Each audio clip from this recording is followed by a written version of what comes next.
One night, while she was sleeping on her bed, she had a very terrible dream. In her dream, she saw a young girl on white backing her, and when she turned around, it was Adure. Adure said to her, "You evil woman, you killed my mother."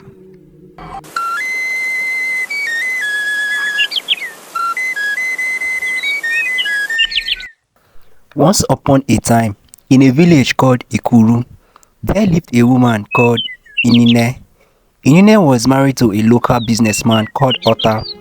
They have been married for 8 years and had only one child, whose name was Adure. Inine and Otta were happy couples, and they were peacefully living together as sweet couples. Things were going so well for the family until a devil in human form crept in to destroy the joy, love, and peace of this family. And from there, terrible things began to arise in their marriage. This was how it all began. Inine's husband was a local businessman who traveled weekly for his business. Most times, he would spend 4 days away from home. Because of the nature of his business, he was not opportune to come home regularly or stay home too often. He always came home when he had no business, and that was during the weekend. Inine and her husband have been living this way for the past 7 years and had no issue or trouble regarding the nature of her husband's business. They understood themselves, and there was so much peace in the family because Inine was a very understanding and respectful wife to her husband. But things began to change for the worse when Inine met a lady named Une. She met Une at the church and they became friends, very close friends, and from time to time, Une would visit Inine's house and spend some time with her. They would discuss together, gist, laugh, and eat together. They became very close friends. Une was a lady in her late 30s. She was 38 years old and yet she was unmarried. She was a desperate single lady.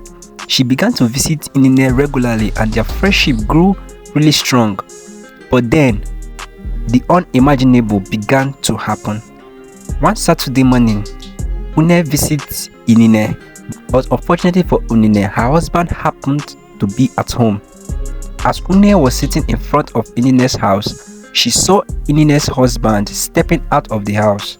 As soon as Une set her eyes on Inine's husband, she was dumbfounded and she could not believe her eyes. She said to herself, "Oh my God, so this is Inine's husband. He is so handsome and yet so rich. How do most women get so lucky to get such goddess in a man? Just look at what my fellow woman has. Why is my life so unfair? But I will make it fair by force. Yes, I will. This kind of man I've always wished for.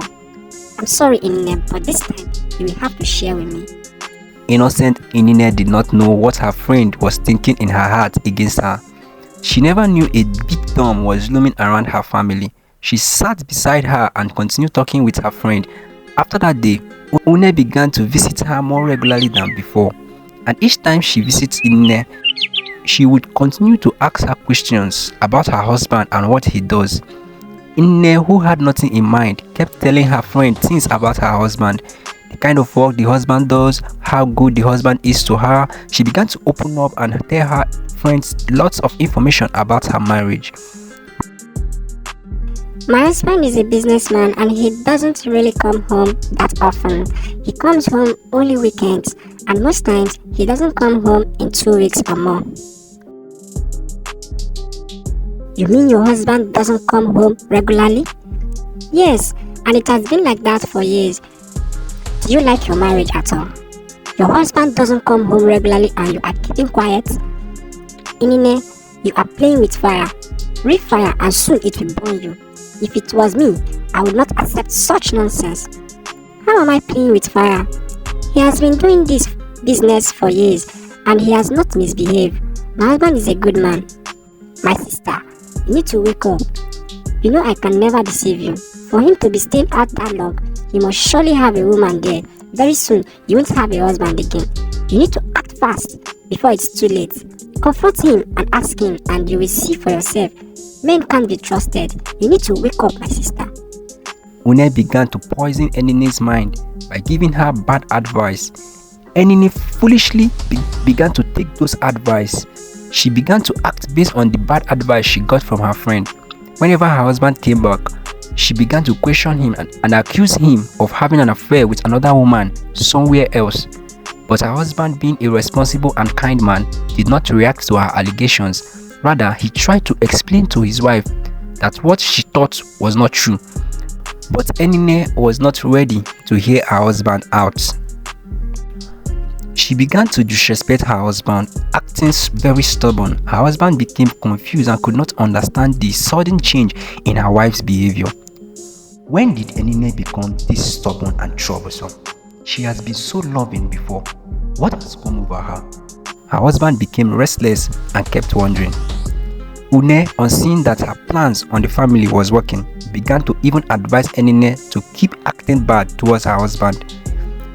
Has he confessed to you anything yet? No, he did not. He just ignored me and acts like something is wrong with me. Then if he acts that way, stop cooking for him. Yes, by the time he starves, he will have no other choice than to tell you the truth. Are you sure this is nice? Are you sure this is nice? Besides, we are still assuming we might be wrong, but that's too extreme. I see you are not ready to help issues and you don't want to recover your marriage. I'm here trying to help you and you are talking about things being extreme. Men are very mean creatures. You have to follow him up with that intense attitude. Do what I told you and you will never regret it. You are right, sis. I will try my best to persuade him. Enine began to act based on her friend's advice. She began to do worse things than before. She even stopped cooking for her husband, always nagging at her husband. She made sure her husband was restless. Her husband became very uncomfortable with her new attitude. He couldn't bear it anymore. He left home and didn't come back for 3 weeks. Enine kept waiting for her husband's return, but the more she waited, the longer it took, and for 3 weeks she didn't set her eyes on her husband. She became furious and began to see more reasons with what her friend Une was telling her. She thought truly that her husband was having another woman elsewhere. On the day Uta decided to come back after weeks of staying away from his home, he thought maybe Enine could have realized her mistakes and changed from her nagging attitude, but unfortunately, Enine had become worse than before. Enine, on seeing her husband, began to ask him where he was coming back from.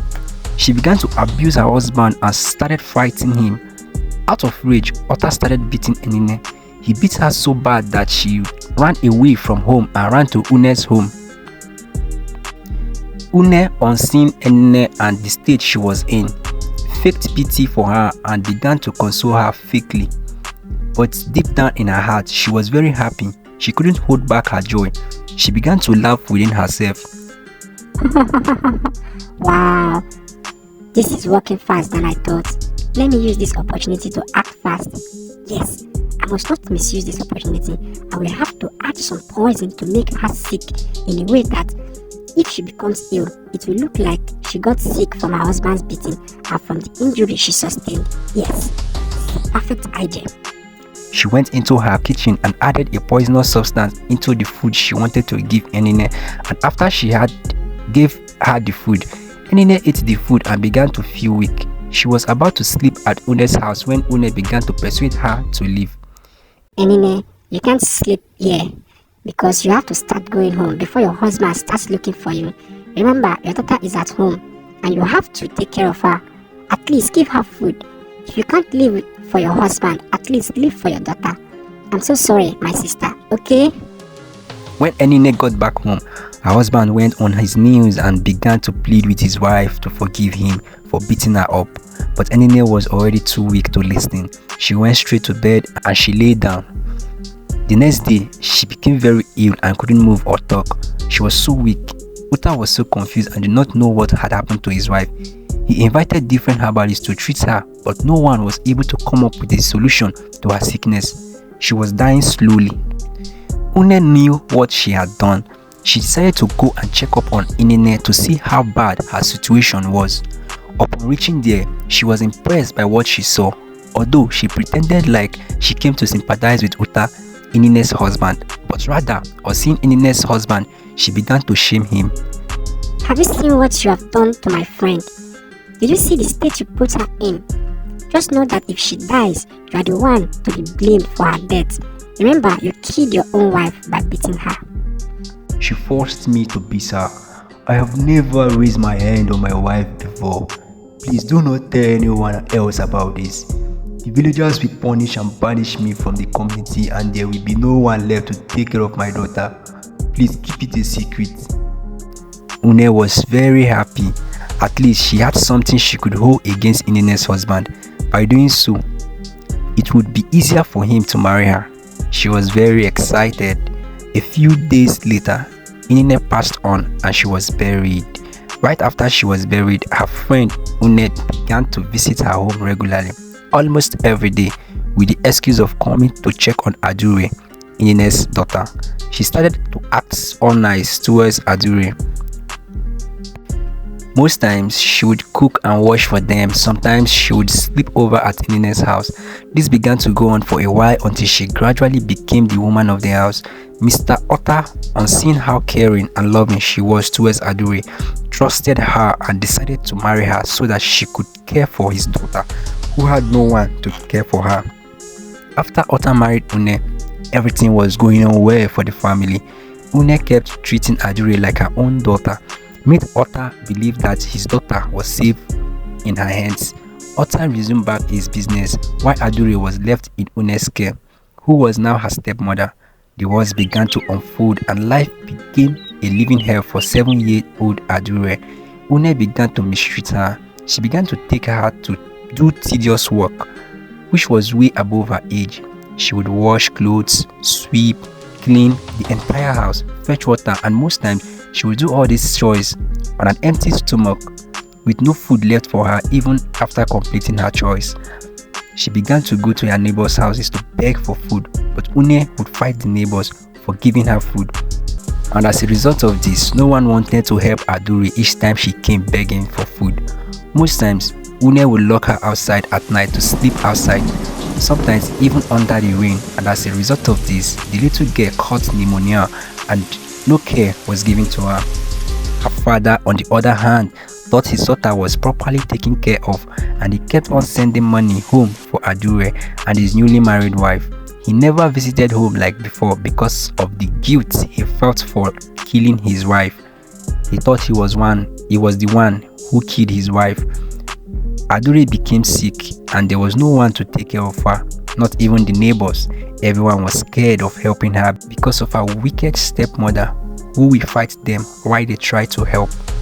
Despite Adure being sick, Une kept sending her on errands and making her do a lot of house chores. One morning, as Adure was on her way running errands for Une, she felt so weak and she slumped on her way. When Une brought her back home, she didn't treat Adure or call the herbalist to treat her. She neglected Adure all to herself. The poor girl could not withstand the sickness, and after 2 days, she died. When her father heard the news of her death, he could not believe his ears, and he wept so bitterly. He came back home and buried his only daughter.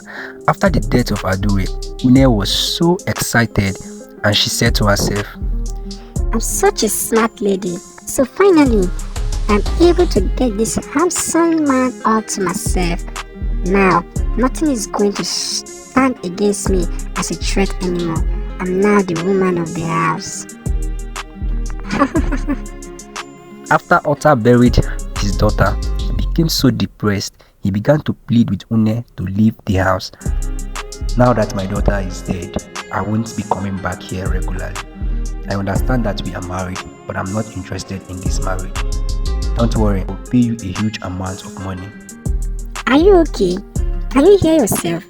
You want me to leave my matrimonial home to go where exactly? This is my house and I will not go anywhere. If you insist I leave, I'm going to tell the whole village that you killed your wife. Just try me and see. Uta couldn't utter a word and they began to live as husband and wife. A month later, Une became pregnant for Uta. She was happy and excited, but just when she thought she had arrived, her own karma began. One night, while she was sleeping on her bed, she had a terrible dream. In her dream, She saw a young girl on white backing her, and when she turned around, it was Adure. Adure said to her, You evil woman! You killed my mother and took her place, and you killed me. And now you think you can enjoy where you did not sow. I give you 2 days to confess, or else you will die. When Une woke up, cold shivers ran through her spine. She was very scared, yet she refused to confess. From that day onward, Adure continued to torment her. The torment was so bad that Une could no longer sleep, because the very moment she closed her eyes, she would see Adure looking at her very angry. Adure continued to torment her, and guilt and fear made her restless. Une became ill and bedridden in the very way she killed her friend Inine. She could not move. Otta became worried and didn't understand what was going on in his life. He kept thinking about why everyone around him was getting sick and dying.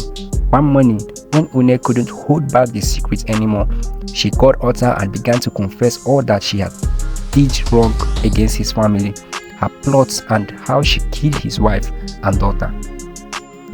Otta was devastated and could not stop crying. He asked her the reason for destroying his family and home. She said, I and your wife were good friends. But when I saw you, I became very jealous because you were rich and handsome. I wanted to have you all to myself. I started giving Inine bad advice so she could fight you. That was how everything started. Please forgive me. Please forgive me. After she made her confession, she died a few hours later with her pregnancy. Otta was so angry at Unine for what she did to his family. He refused to bury her in his compound. Rather, he threw her corpse into the evil forest, and she was eaten by birds and vultures. She was forgotten. 2 years later, Otta finally got married to another woman named Ifoma. Otta once again was happy, and he lived happily ever after. The moral of this story is to be careful to unsolicited advice. Advice, especially regarding sensitive matters like marriage, should not be readily accepted. Scrutinize it carefully, consider its source, and weigh it against your values and understanding of your relationship. Inine's story teaches us a tough lesson. Not everyone who smiles at you is your friend. Even some close friends have had bad advice hidden under their words, like a sharp thorn under a rose. So be careful of what you listen to when it comes to your marriage, because one tiny word, one tiny doubt whispered into your ear can tear apart the love and trust you have built with your partner. Choose your friends wisely and listen to your own heart, because your heart knows the truth better than any gossiping tongue. Remember, your home is your safe place, built on love and trust. Make God the center of your home and don't let anyone with thorns get inside.